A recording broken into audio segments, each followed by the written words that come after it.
रहेंगे। जी sir, paper leak को लेकर बात करना चाहेंगे। आपके समय की यदि हम बात करें तो पुलिस भर्ती का भी जो है वो उस समय पर पेपर लीक का पूरा मामला सामने आया था, एसआईटी गठित हुई थी, सारी चीज़ें रही थी। अब यहाँ पर जो एचपीएससी के कर्मचारी अधिकारी वहाँ पर है वो इसमें संलिप्त है। जब सुक्खू जी से ये प्रश्न पूछा तो उन्होंने कहा कि जो शब्द थे वो ये थे कि ये स्यापा भाजपा का डाला हुआ है। इस पर आप क्या कहना चाहेंगे? देखिए, अब कब तक भारतीय जनता पार्टी को कोसते रहेंगे।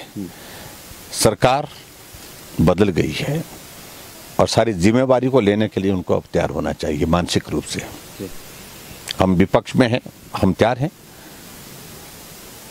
और सारी परिस्थिति के लिए, और जहां तक उनकी बात है उनको भी इस बात के लिए तैयार होना चाहिए। भारतीय जनता पार्टी के कार्यकाल के दौरान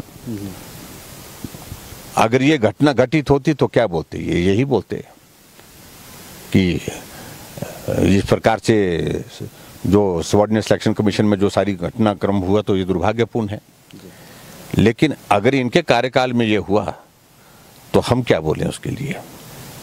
निश्चित रूप से इसकी जिम्मेवारी उनको लेनी चाहिए और जिम्मेवारी के साथ साथ जो दोषी है उनके खिलाफ कार्रवाई करनी चाहिए।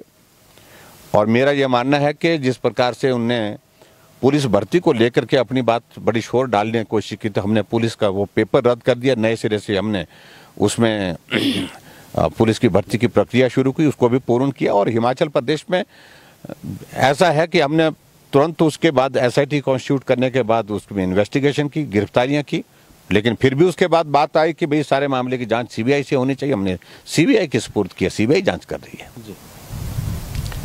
कहाँ कुछ बात, किसी बात को छुपाने की बात है? जो दोषी है उनके खिलाफ कार्रवाई होनी चाहिए।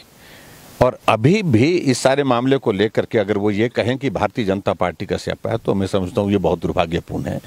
अब उनको स्वयं जिम्मेवारी लेनी चाहिए। ये उनके ही इसमें जाता है कि हिमाचल प्रदेश में सरकार चलाने में उनकी विफलता शुरू के दौर में ही हो गई, शुरू के समय में ही हो गई।